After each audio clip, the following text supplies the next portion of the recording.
Brothers and sisters, your host, the Apostle Reuben, with another short Bible lesson. Brothers and sisters, it's about the details.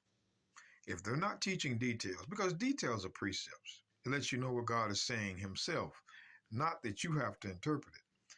Let's look at what I'm talking about. Acts 18:23. And after he had spent some time there, he departed and went over all the country of Galatia and Phrygia, in order strengthening all the disciples. Now, this is Paul. So Paul is going over Galatia and Phrygia in order strengthening the disciples. The disciples were the Jews there.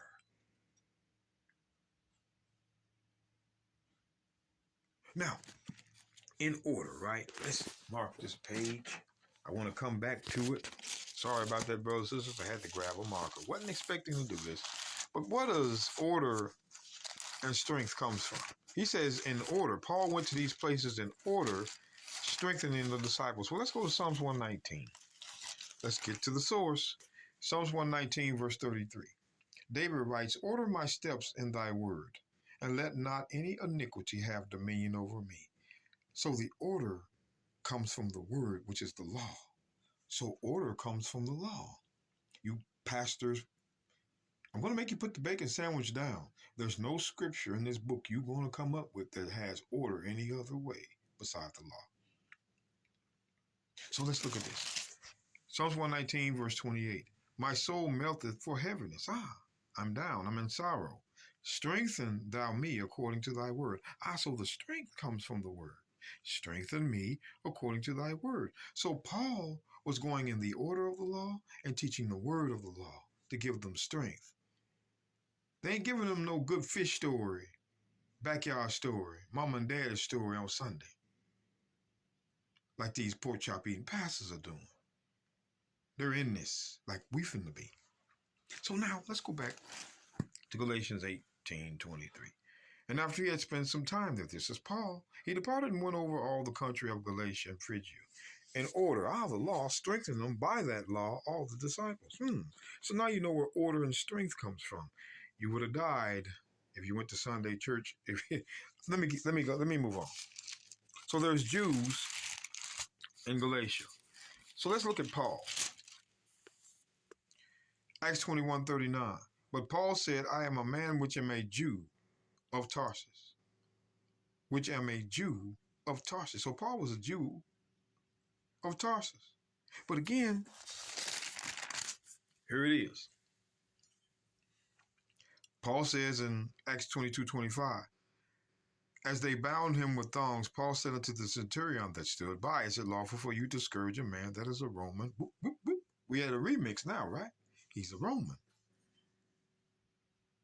But let me show you why he was a Roman. Acts 21:39. But Paul said, I am a man which am a Jew of Tarsus, a city in Cilicia, a citizen. Paul was a Roman citizen, making him a Roman. See how it works? So when we go to Acts 9, I want you guys to pay attention. Citizen now. See, the Christians, they don't give you this detail. Wonder why. Romans 9:3. For I could wish that myself were accursed from Christ for my brethren, my kinsmen, according to the flesh. Who is that? Who are Israelites? Paul's brethren and kinsmen, according to skin color, skin, organs, eyes, nose, teeth, were Israelites. You Christians in this, a black man is your spiritual brother, a white man is your spiritual brother, the crossing of the races are brothers? No. The brethren according and kinsmen were your own. Y'all need to get that doctrine of democracy out of here. So Paul was a Jew, and his brother, the Israelites, were Israelites, and some were Jews. So let's turn the page to Galatia. I want you to read this. Let's get out of 2 Corinthians. Let's go to Galatians chapter 1, verse 2. And all the brethren which are with me, unto the churches of Galatia. Not to anybody in Galatia, the churches. The brethren are his own people. So Paul was going with Jews to Jews in Galatia that were also citizens by birth. He says, you Christians, tell them the truth. So when we go to Galatians 3, verse 10, for as many as are of the works of the law under a curse, for it is written, cursed is everyone that continueth not in all things written in the book of the law to do them. I'm going to explain this verse, then we're going to drop down to verse 13.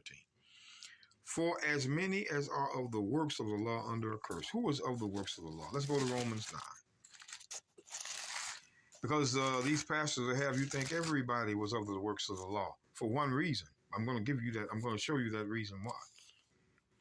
But what I want to do is I want to go to the book of Romans chapter 9. I was right there. And verse 31. But Israel, which followed after the law of righteousness, hath not attained to the law of righteousness. Wherefore? Because they sought it not by faith. But what? But as it were by the works of the law. So Israel was the only nation that was doing the works of the law. You pastors, you cannot prove by verses that all nations done the works of the law. They didn't. That's why Paul says Israel, not by faith, but as it were by the works of the law. So they did the works of the law. So when we go back, it says this, for as many as are of the works of the law under a curse, I say they that are under the works of the law under a curse, not everybody. Every nation is under a curse, just those that are of the works of the law. And we read in Romans 9:32, it was Israel. So Israel was under this curse alone. That's what it's saying. Cursed is everyone, as it is written. Cursed is everyone that continueth not in all things which are written in the book of the law to do them. Now let's go back and look at this, because we don't want to. I'm going to go back. Now, preachers will have you believe that the book of the law, the Ten Commandments and all was in one book. No, it wasn't. Deuteronomy 29, verse 1. And these are the words of the covenant which the Lord commanded Moses to make with the children of Israel only in the land of Moab, besides the covenant which he made with them at Horeb. There you go. These two covenants were not made the same day. They were made many years apart. The covenant of Horeb was the Ten Commandments. The covenant of Moab, when they was in the land of Moab. They were in another land when God made this covenant with them. They were. So let's drop down. Let's drop down to verse 20. Let's look at this. So Moses has written the covenant in a book. Deuteronomy 29:20. The Lord will not spare him. Wait a minute. I can't read it all in this 10 minutes, but if he goes in the imagination of his own heart, pay attention. The Lord will not spare him, but the anger of the Lord and his jealousy shall smoke against that man, and all the curses that are written in this book, not all the book, this particular book that Moses is writing, shall lie upon him, and the Lord shall blot his name out from under heaven. He will not appear in the book of life. And the Lord will separate him unto the evil out of all the tribes of Israel, according to all the curses of the covenant which are written in the book of the law that Moses wrote then. So this book of the law was a book of curses. It was his own book. Ten Commandments wasn't even part of it. Moses had written that book back in Horeb many years ago. But I want to show you something. Let's read it again. So Israel, right? That book of the law. Now let's look at this. For as many as are of the works of the law under a curse. Stop. That's Israel. For it is written. Written where? We just read it. Deuteronomy 29, 20 and 21. Cursed is everyone that continueth not in all things which are written in the book of the law to do them. But wait a minute. Watch Paul. But no man is justified by the law in the sight of God. Wait a minute. It is evident, for the just shall live by faith. I want you to drop down to verse 13. Consider this, because I'm going to let it end on this. Christ has redeemed us from the curse of the law. Stop. Christ has redeemed who from the curse of the law?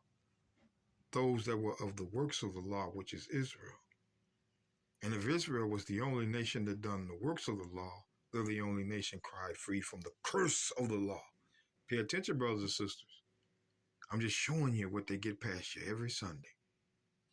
We're going to stop that.